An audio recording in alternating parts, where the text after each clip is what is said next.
Sean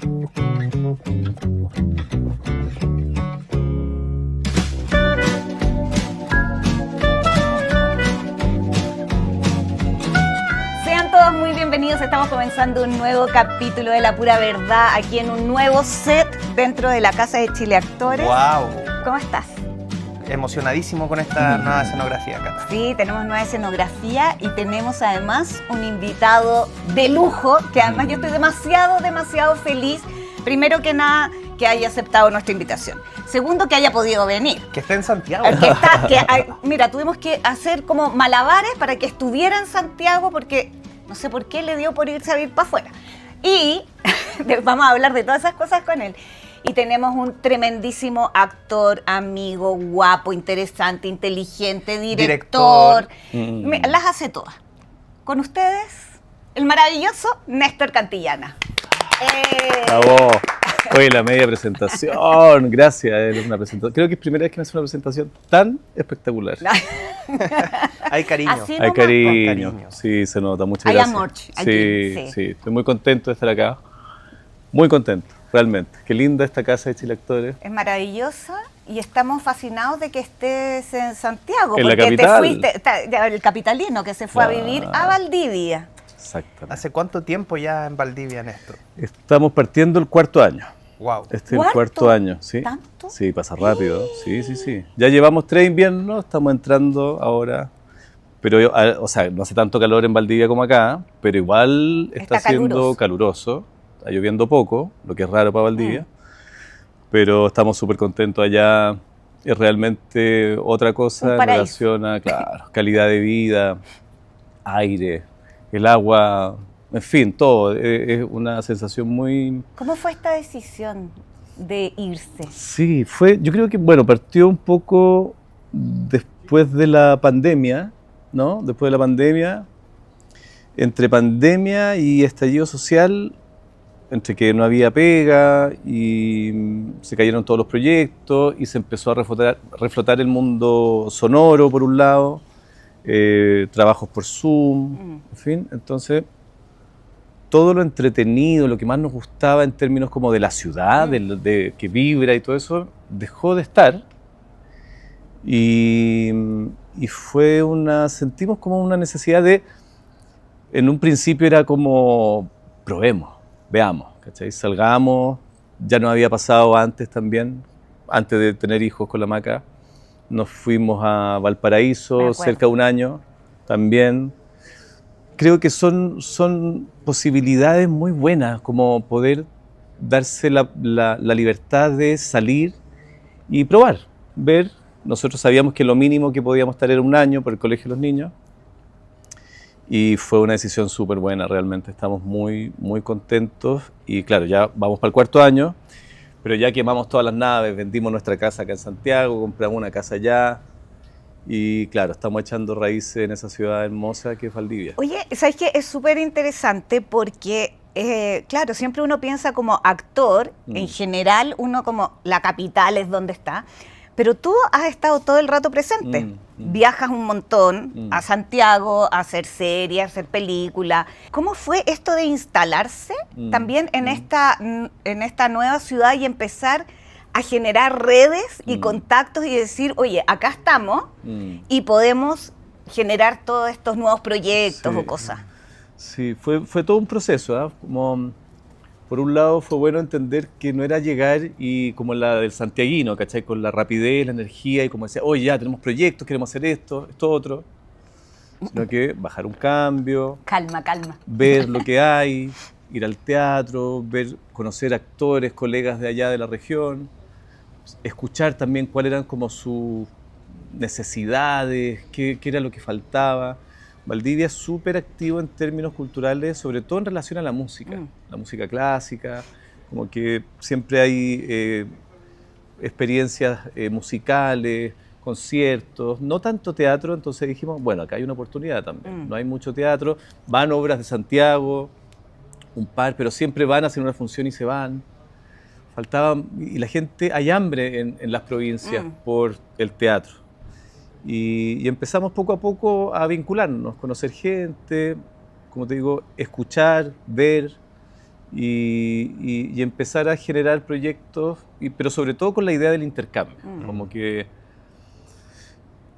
eso lo entendimos años atrás en Valparaíso y también ahora, que no es llegar e imponer, no es llegar y decir, oye, tengo esta idea, esto se hace así, voy a traer a mis amigos de Santiago para que vengamos acá a hacer... No, es intercambio. Hay gente valiosa, actores, actrices, directores. La parte de cine también es bien potente. Es bien potente. Está la Guacha ahí como con la escuela de cine. Entonces, en el fondo, es cómo lograr el intercambio, ¿cachai? Como un intercambio virtuoso donde los actores locales puedan actuar con actores que sean un poco más conocidos, pero a la par. Entonces, ahí inmediatamente generas un círculo virtuoso del que todos nos sentimos beneficiados. Exactamente. Sí, sí. Oye, Néstor, y hoy día estás acá. Cuenta tú un poquito, porque fueron hoy día a lanzar también Tartufo. Sí. Sí, po. Hoy día estuvimos ahí en el Liceo Manuel de Sala, junto al elenco de Tartufo, presentando esta tercera obra de Fundación Gestionarte y Chile Actores, que a ti te ha tocado dirigir, esta experiencia de podcast sonoro, de ficciones sonoras, adaptando clásicos de la literatura universal llevados al oído, con tremendos elencos además. ¿Cómo partió esta iniciativa? Esta es la tercera ya, ¿no? Esta es la tercera que dirijo yo, pero es la cuarta de Chile Actores, porque hace poco estuvieron con la Casa de Bernarda Alba, yo la empecé a escuchar, está súper interesante, muy lindo trabajo también. Dirigido por Claudia. Dirigido por la Claudia, un elenco fantástico, que también es súper potente eso, no es como... El mundo sonoro permite también posibilidades de trabajo a los colegas, ¿cachai? No es solo una idea linda mía que tengo, no, como... nos permite incluso suplir una falencia del teatro. O sea, ya no hay obras con 30 actores. No existen. No hay en cartelera una obra con 30 actores. Por lo mismo no se hacen los clásicos porque Hamlet tiene 30, Romeo y Julieta tiene 22, no tengo idea. Siempre se cortan, se hacen adaptaciones, un actor hace 3 o 4 personajes. Entonces el mundo porque sonoro no da. Es muy caro. O sea, son muchos actores para lo que se puede llegar a recaudar. Exactamente. Para mí el mayor ejemplo era Hamlet, donde tuve la experiencia de trabajar con gente muy valiosa, muy talentosa, muy generosa también, de estar dispuesto a hacer personajes chiquitos. Y tenía, por ejemplo, ahí al Daniel Muñoz y al Daniel Alcaíno de Sepulturero 1 y Sepulturero 2, que aparecían a las 2:40 de obra. Imagínate. Entonces, en el fondo, es imposible tener a esos talentos en el teatro esperando en el camarín 2:40 para hacer una escena o 2 escenas. Entonces, el mundo sonoro permite eso, permite también las agendas, adecuarse. Exacto. Si un actor tiene solo una mañana, le sacamos el jugo esa mañana y en la tarde hacemos con los otros actores. En fin, es toda un ensamblaje que hay que hacer. Claro, hay que hacer un rotero ahí. La productora Inés Bascuñán es la que tiene que armar el puzzle de la agenda de todo el mundo. Pero es una herramienta súper valiosa, sobre todo porque la vinculamos con educación, ¿no? Y hoy día la experiencia en el Manuel de Sala, lleno de chicos de cuarto medio, en ese salón muy lindo además, que no iba hace años. También una construcción de madera que es perfecta para el sonido. Estaban inaugurando un equipo de sonido nuevo, entonces estaba muy chocho, se escuchaba perfecto. Se escuchaba increíble, sí. Y también invitar a los chicos que son de una generación donde es muy difícil no ver, no sacar fotos. O sea, como que sacan todos los teléfonos como para filmar y dicen, chicos, aquí no hay nada que grabar. Esto es sonoro. Pero igual como que los cambios de luces, algo, y fue una experiencia muy linda, funciona, y además estamos acercando nuestro oficio como actores, como comunicadores, a los chicos, que también existen como datos duros de que los jóvenes de la media les cuesta mucho la comprensión lectora. Y convengamos que por mucho que nos guste Shakespeare, tampoco es llegar y leer. Sí, es difícil. No es llegar y entender. Y tiene muchas capas. Y son frases larguísimas para decir algo que ahora se mandaría en un emoticón. Claro. Me quiero matar, que soy un cuchillo, una calavera y ya. Shakespeare ocupa 1,5 páginas para decir lo mismo con una belleza que ha trascendido el tiempo. Entonces es muy lindo sentir que estamos ayudando ahí. Y por lo mismo también este formato de episodios o cápsulas de 10 minutos, 15 minutos, que desde el principio para nosotros fue la idea de poder, casi todos los alumnos, los chicos y las chicas, no sé, toman 40 minutos, 45 minutos para llegar a los colegios, en el metro, la micro, bicicleta, ojalá. Entonces, escuchándolo, tú puedes en una semana leer o escuchar Hamlet, una obra que vista sería de unas 3 horas y media y leída para un chico de esa edad puede ser incluso una tortura, ¿ya?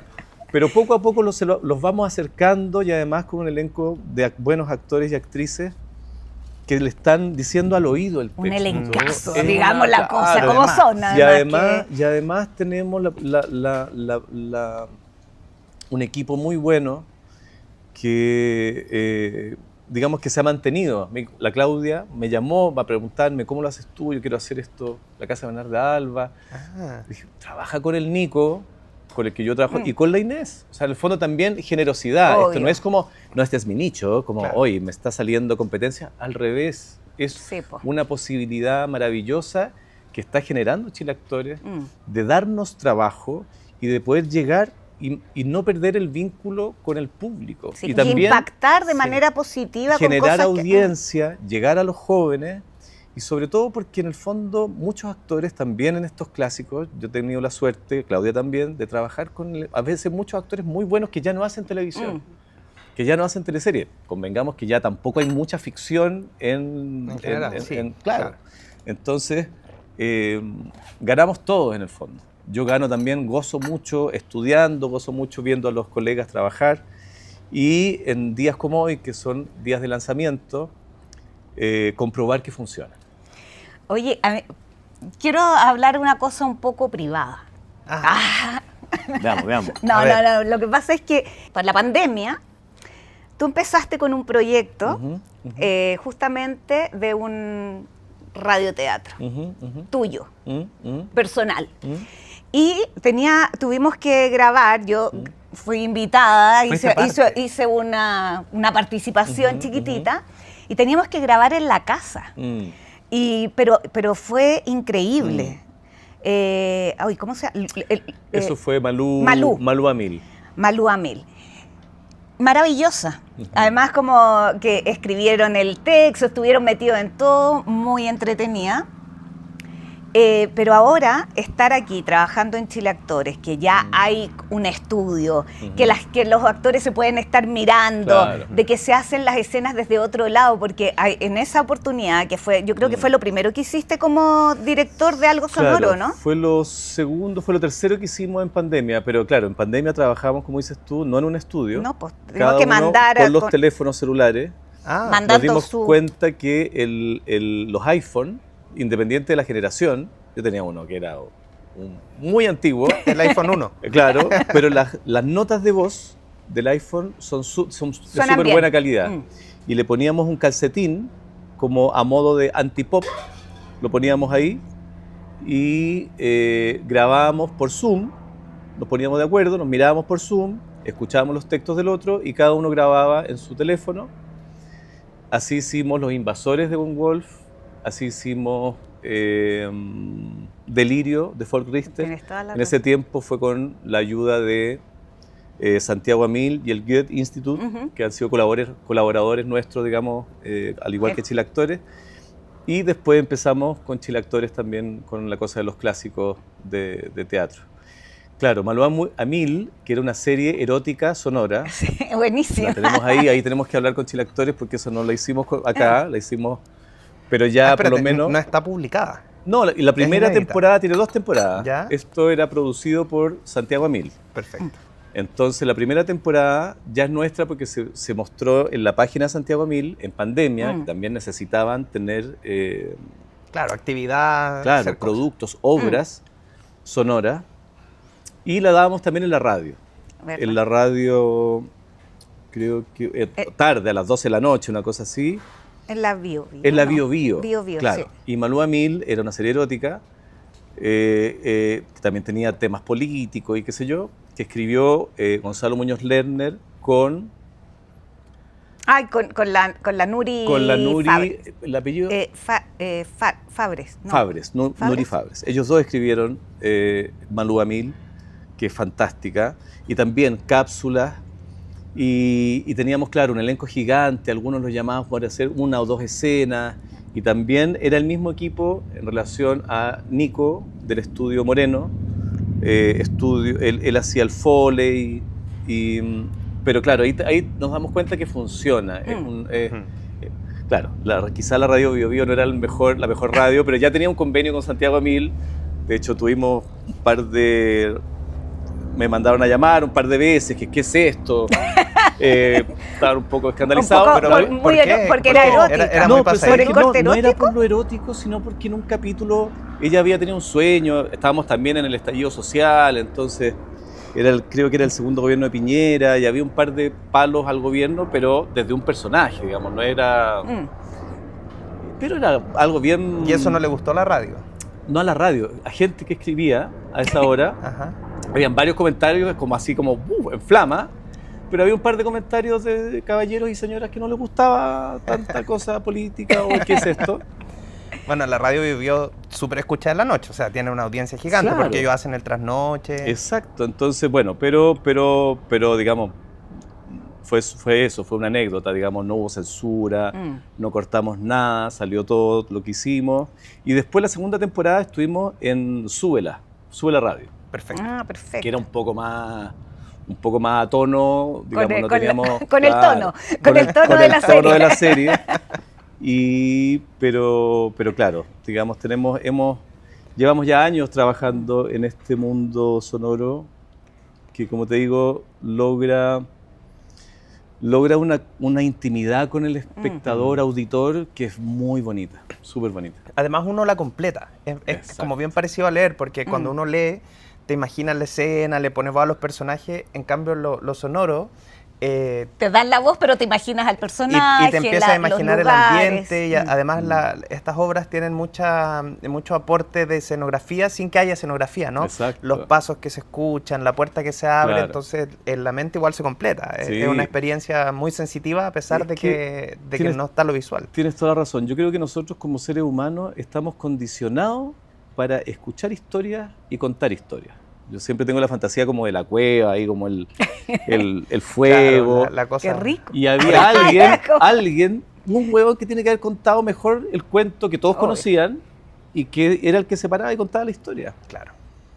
Y hay algo en eso, en poder completar, como tú dices, que es muy bonito, que también pasa y es súper evidente cuando hacemos estos lanzamientos y hay, no sé, 200 chicos, están escuchando lo mismo, están viviendo la misma experiencia, pero cada uno se imagina distinto esa casa o ese cementerio o esa ese plaza o ese personaje. personaje, en fin, entonces es muy bonito porque además hace que el público esté activo.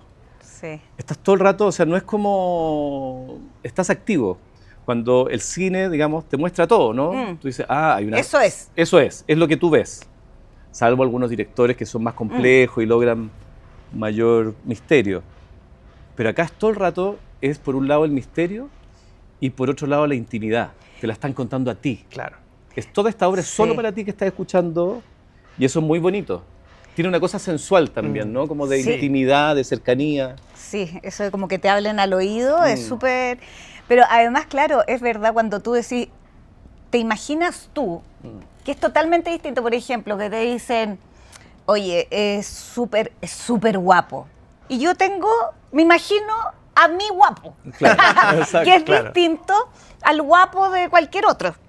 Entonces, cuando tú ves una película, se supone que es el guapo y que tal vez tú decías, pero es que a mí no me pasa, Claro. ¿cachai? Pero Sí, hay... no. Sí, Sí, no, porque bueno, aquí uno en general escucha uno se... Gloria Munch y se la imagina a ella. Claro. O sea, no- Pero porque ya, claro, porque ya está muy Está muy metida en el... conocida su Pero igual está esa cosa Sí, rica de meterte en tu mundo a lo que uno se imagina, que es exquisito, encuentro yo. Súper, ¿no? Es muy bonito y también siempre el feedback que he recibido de los propios actores y actrices después, cuando lo escuchan, también para ellos es una sorpresa, ¿no? Porque ellos van de repente unas horas en la mañana, un día, después otro día en la tarde, me toca con tal colega, después con otro.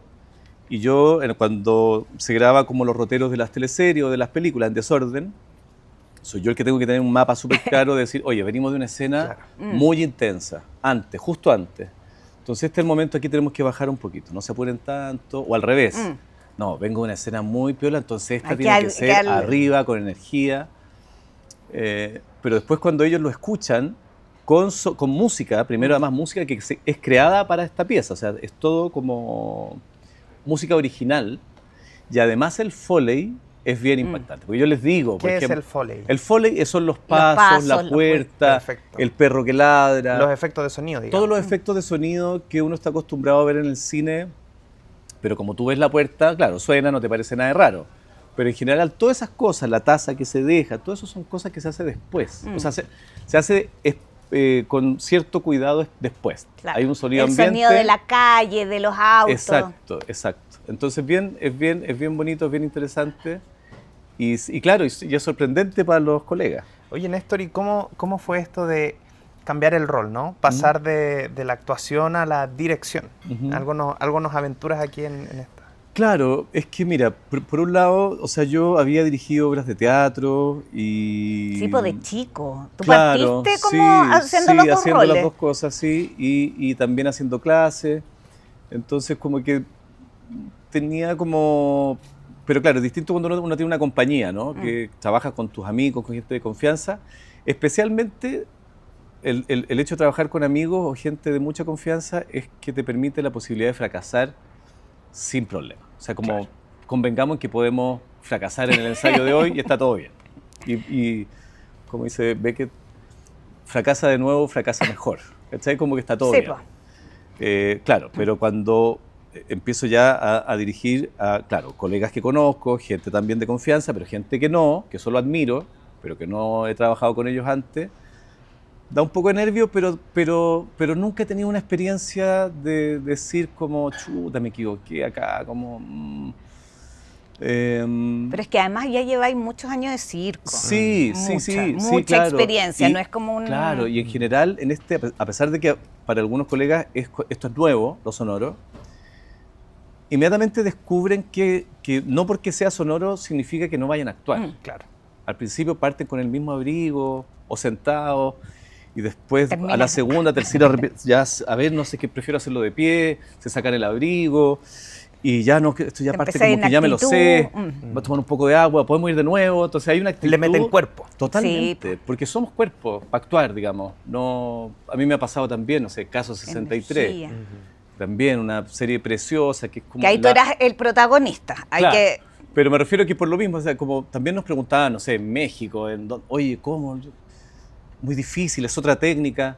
No sé, nosotros somos actores, que no estamos desde la locución. No es como la voz lo más importante, no, es la actuación. La actuación. Incluso a mí me gusta como método que si existe un pequeño furcio o algo, no importa, vamos, no se para, seguimos.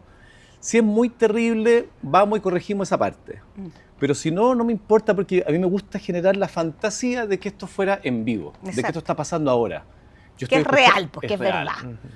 Entonces, claro, salvo cuando hay un error muy grande o qué sé yo, ahí corregimos, por supuesto. Pero hay un dinamismo muy entretenido también en eso, en la sincronía, en los elencos. Por eso es tan importante el casting que uno tiene que tener, ¿cachai? Como por ejemplo acá en Tartufo, si bien, claro, Tartufo es fundamental, pero el protagonista es Orgón, el dueño de casa, que lo hace Bastián Bodenhofer, que lo hace increíble. Yo nunca había trabajado con él, pero apenas leí la obra dije, este personaje, como un poco con las referencias de sus trabajos anteriores, podría caber perfecto acá, pero si tengo a Orgón como Bastián va a ser Orgón, que puede ser Tartufo, que en el fondo tiene que seducir a la mujer que es más joven, que dice, la Tamara, Daniel Muñoz y la Tamara son pareja emblemática. Entonces, escuchar a Daniel Muñoz coqueteando con la Tamara, si bien están interpretando un rol, igual funciona también otra capa que se suma. Sí. ¿Me entiendes? Entonces, súper interesante eso. Y así todo, ¿cachai? Cuando también leí, obvio que era la gloria.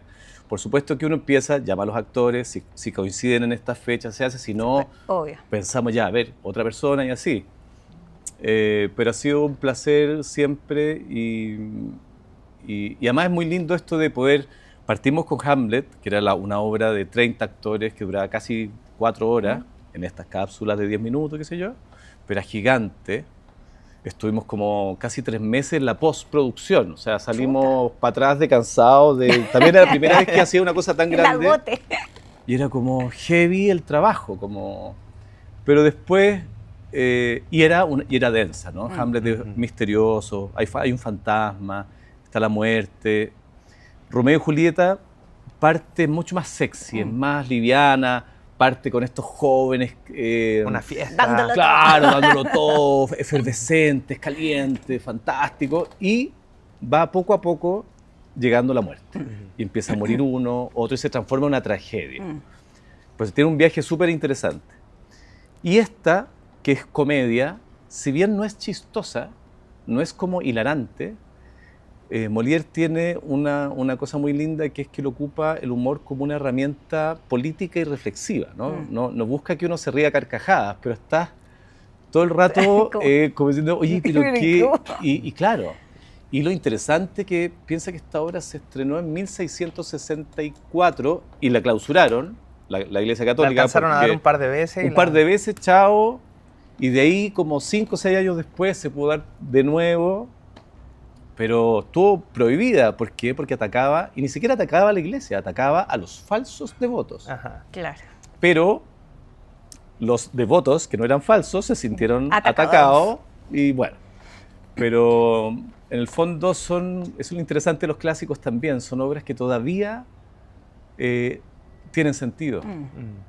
Sí, harto conversábamos con el elenco. A mí me toca ir a grabar a grabar la grabación, ¿cachai? Cuando están ahí en el estudio. Y ahí conversamos harto respecto de la vigencia de esta obra en una época en que hay muchos discursos, muchos vendedores de discursos, ¿no? Claro. Entonces esta es una obra, un clásico que nos interpela a interrogarnos esas verdades absolutas que se nos presentan de repente, ¿no? Totalmente, totalmente. Esto es falso. Es el hipócrita, ¿no? Es como el que dice una cosa pero en realidad está pensando otra. Fue bien provocador Molière en su momento, porque no era una ingenuidad, él lo estaba haciendo consciente. A propósito. Sabía que iba a tener problemas, pero tenía como la buena onda del rey, pero igual la iglesia tenía mucho poder. Yo digo tenía y pienso, igual tiene, claro. Entonces, claro, como dices tú, son épocas de la fake news, donde miente que algo queda y muchas veces ni siquiera los periodistas son capaces de decir, pero eso es mentira, eso que está diciendo no es real. Entonces, claro, tiene sentido un personaje asquerosillo, truculento, claro, que dice ser un beato, pero que ve un escote y se vuelve loco, y que quiere seducir, pero al mismo tiempo es un ser jabonoso, difícil de agarrar, pero súper reconocible. Y el Orgón, este hombre que lleva a Tartufo a la casa, que se encandila con él. O sea, que él no cree absolutamente nada de... Que él es la bondad misma. Claro, ¿no? Es que también es muy loco eso, porque... Orgón, date cuenta. Exacto. Amiga, date cuenta, Orgón, date cuenta. Y es muy lindo porque en Molière, al igual que en Shakespeare, son los personajes femeninos. Son las mujeres las que primero cachan y que dicen, hay algo que hacer. No solo como oye, ¿cómo es posible que suceda esto? Sino que hagamos algo. Son las mujeres. Igual que ahora. Por todo eso voy. Claro, son las mujeres las que dicen, oye, esto hay que hacer algo. Y que arman un plan y que está funcionando todo bien hasta que el apasionado hijo, no sé qué, no es capaz de confiar en el plan femenino y echa todo a perder, y en fin. Como la vida misma. Bueno. Oye, Sí. Néstor, aprovechando que estás acá, ¿cuál es tu área favorita para ti? Ser actor, ser director. ¿Qué es lo que más te apasiona? Lo que pasa es que a mí me gusta mucho actuar. Creo que es lo que más me gusta. Sí. Pero disfruto mucho dirigir. O sea, hace tiempo que no hago teleseries, pero lo que más he hecho series o películas Y claro, cada vez me fascina más el cine. Lo encuentro, y yo dirigí un corto hace, no sé cuántos, 8 años atrás.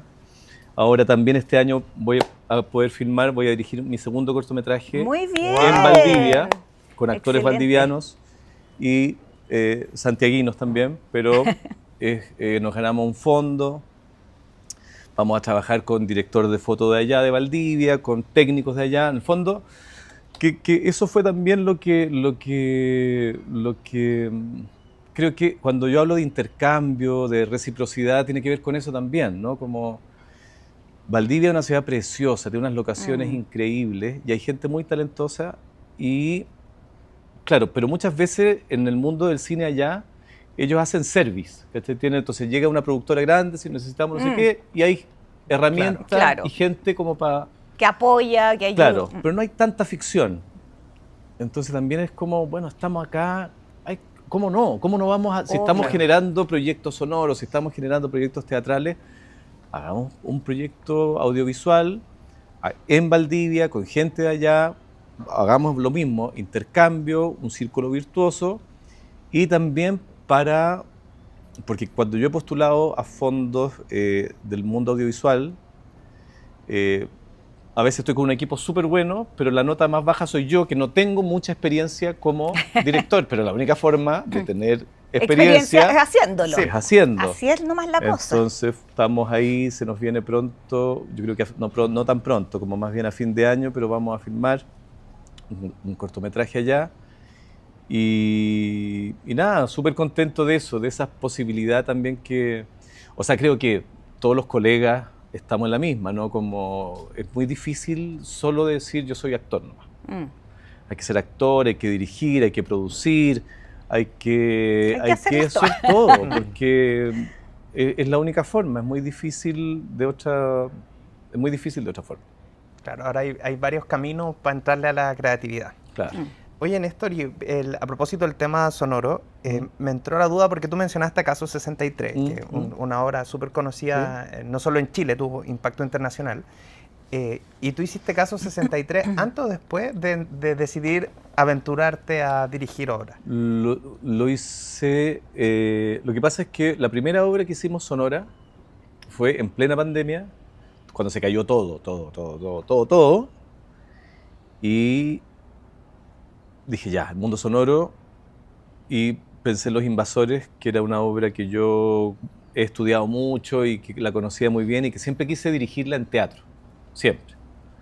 Pero es una obra cara, digamos, para hacerla bien requiere, entonces nunca había tenido La posibilidad de hacerlo y dije, bueno, el mundo sonoro permite que se pueda hacer los invasores, digamos, que puedan entrar los indigentes y tomarse esa casa, esto es, ¿cachai? Y cuesta muy barato.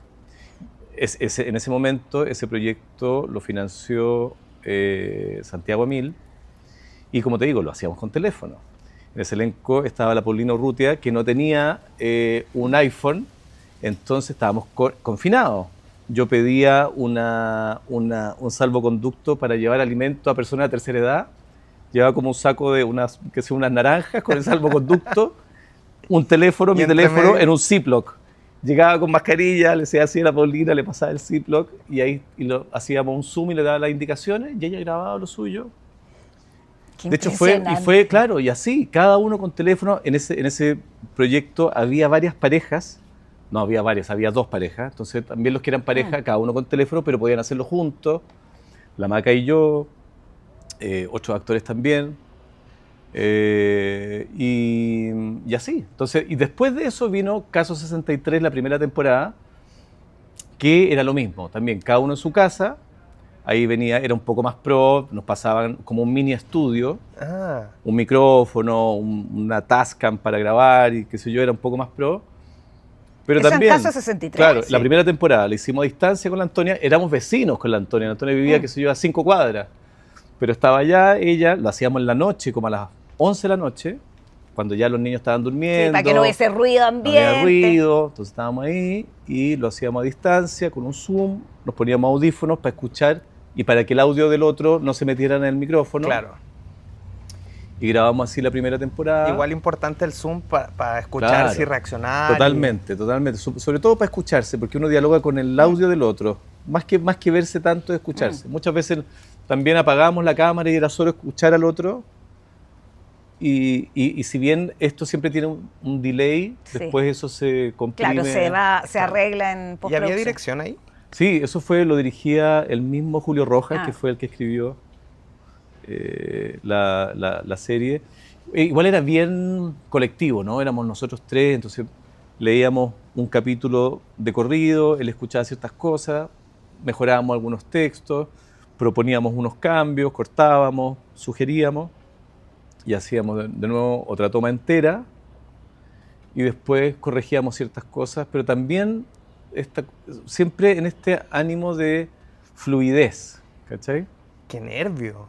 ¿Sí? No, porque en caso 63 como que Era mover cualquier cosa como que cambia todo el futuro. Claro, Pues, además, no, pero eso era el guión, como te digo, eran cosas muy chiquitas, buenísimo era. súper bueno, y la segunda temporada la hicimos, la primera parte de la segunda temporada la hicimos igual a distancia, pero después en un momento ya se abrió, estuvimos en un estudio grande, donde podía haber distancia, estábamos como a 6 metros, nos saludábamos así nomás, y grabábamos y después parábamos a almorzar en el patio, tenía las condiciones como para poder, y ya la tercera temporada le hicimos también en estudio y ya venían más personajes y ahí ya no había tanta restricción. ¿Cómo fue vivir este éxito de esta serie? Sí, increíble. O sea, siempre supimos que era muy novedoso, muy interesante y todo, pero nunca imaginamos, yo jamás imaginé que iba a ser así tan... Pero éxito mundial. Mundial. Hace poco Julio se ganó una cosa que es como el audio serie más escuchada en el mundo. Wow, te juro. impresionante. O sea, en español, lejos. Pero lo chistoso que yo he escuchado, hay una versión de la India, como con el Pancho Reyes y la Claudia Di Girolamo de la India, pero es como súper top. Brasilera también, que es preciosa, con el Seu George, este actor y cantante. Okay. Ay, no sé. Él actúa, o sea, él hace la voz de Pedro Reuter y otra actriz brasilera también muy conocida, que hacía la Antonia.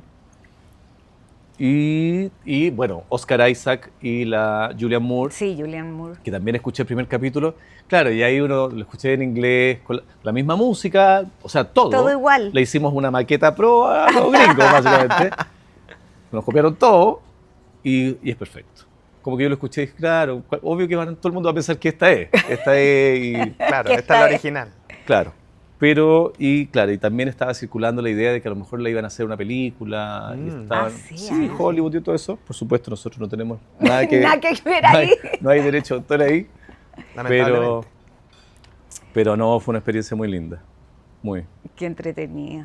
Sí. Oye, Néstor, estamos súper medio pasados, pero hay un par de cosas que a mí me gustaría decirle, porque yo creo que te vamos a tener que invitar en otra ocasión porque tenemos que hablar de tus personajes en la vida, digamos, como actor.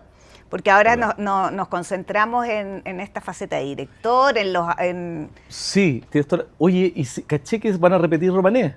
Así es. Sí, po. Y pues yo no tengo redes sociales, y vi un video chistoso que hizo el Melo, Pancho Melo, ¿Ya?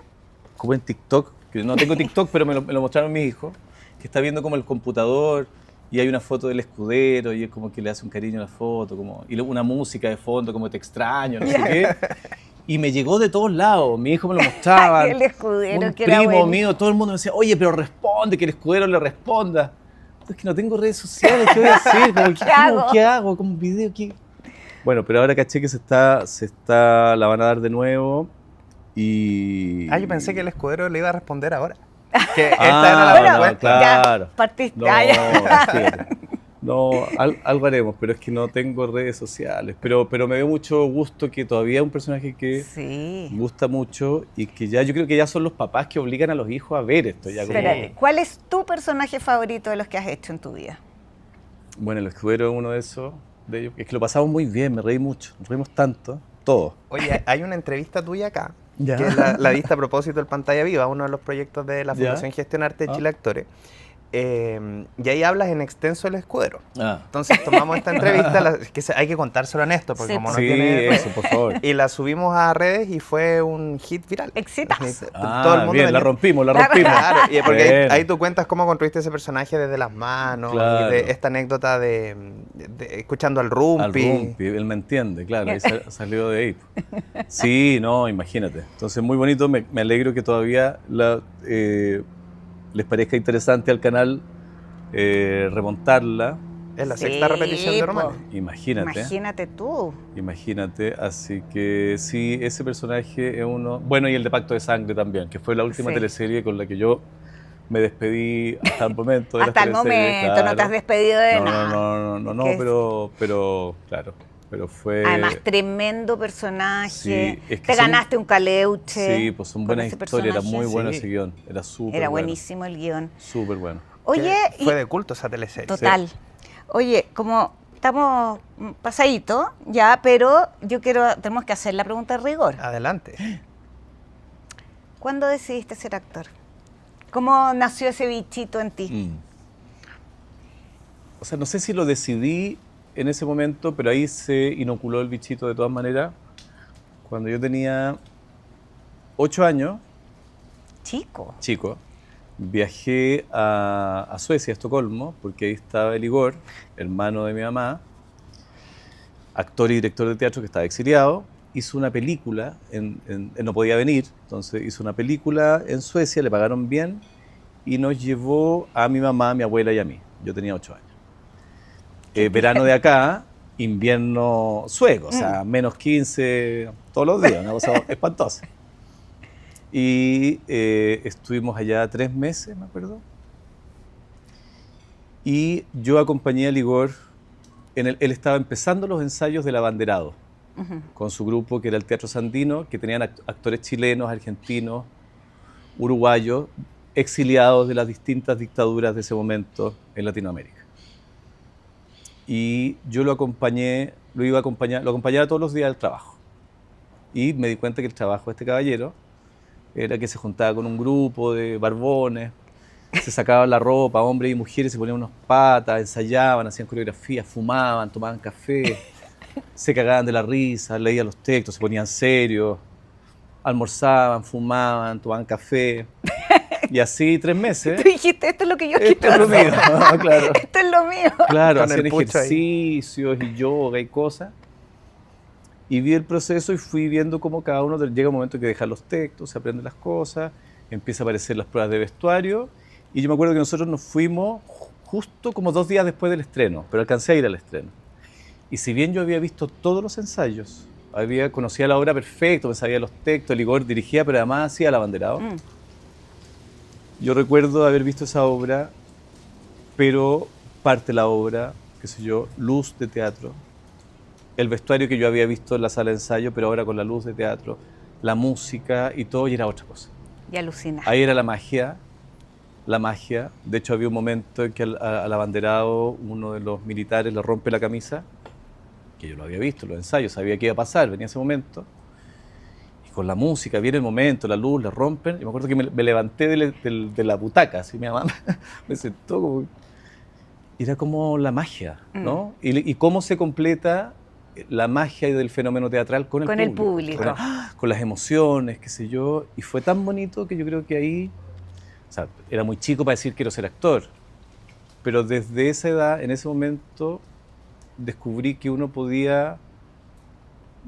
Digamos que ir al trabajo no necesariamente significaba ir a una oficina, estar detrás de un escritorio, que era como la idea del trabajo más formal. Creo que por ahí entró Y el crear y la magia. bicho. Exacto. Qué lindo lo que cuentas, porque es tan como que lo estáis contando y yo lo estoy viviendo, Sí. como contigo. Claro. Y sí, y entiendo esa sensación de cuál es la vida que lleva y el proceso y finalmente este espectáculo, esta magia que se presenta donde te hace vibrar, te hace emocionarte, te da miedo, puede ser miles de cosas, pero que llega al alma, todas las emociones. Entonces, me encantó. Sí, muy lindo, muy Sí. lindo. Realmente tenemos un trabajo muy especial y si bien, claro, tiene todas las vicisitudes que conocemos, ¿no? Es un trabajo muy bonito, es un oficio muy bonito. Néstor, gracias. No, gracias a ustedes. Gracias por haber estado acá, por estar en Santiago. Gracias por estar en Santiago. Gracias por haber venido y darte el tiempo Sí. ahora de esta conversa que tuvimos aquí en La Pura Verdad, en nuestra casa, en Chile Actores, con esta nueva escenografía. Maravilloso. Así que, bueno, súper agradecida. No, yo también, muchas gracias. Y cariño a todos los colegas que nos ven. Gracias por tanto, Néstor. Sí, Gracias. muchas gracias a todos también por habernos acompañado en este capítulo y por supuesto los esperamos en el próximo de La Pura Verdad aquí desde Chile Actores. Besos para todos. Chao. Chao.